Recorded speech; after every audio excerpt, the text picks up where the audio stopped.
Hello everyone. In this video, we'll be solving problem number 2, add two numbers. The problem statement is, we are given two non-empty linked lists representing two non-negative numbers. We need to add the two numbers together and return the sum as a linked list.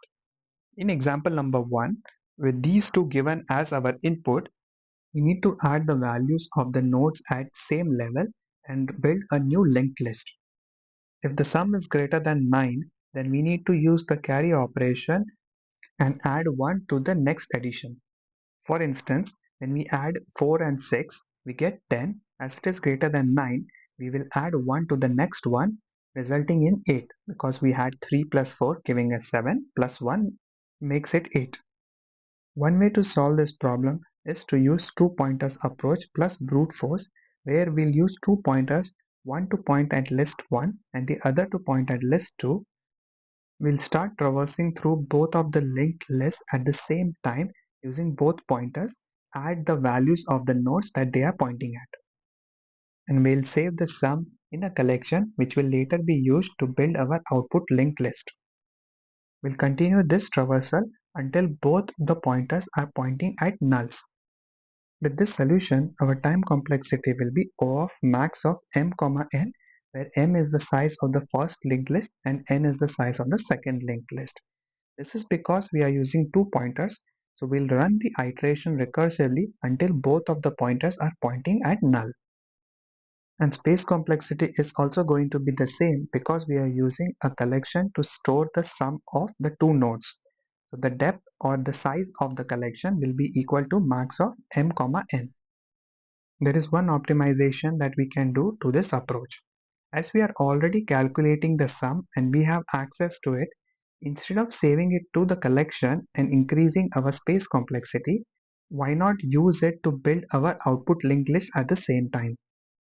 All we need to do is create a new list node with the value equals to sum of the two list nodes and return it as part of the recursive call output.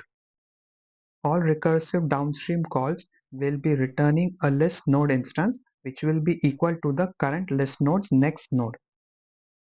With this optimization, our space complexity is improved to O of 1, as we are building our output on the fly without using any collection to store the sum. I hope you were able to understand the explanation. Let me show you how we can implement this using C#. Here is the C# solution. In the main method, I am calling this helper method DFS traversal and passing the list L1, L2 and the carry. In the DFS traversal method, I am initializing a new variable sum and saving the default value to carry. After that, I am checking if both L1 and L2 pointers are pointing at nulls. It means there are no more nodes to add, so we'll check if the carry or the sum is not equal to 0. If yes, it means there was a carry from the previous calculation which needs to be included in the new list node.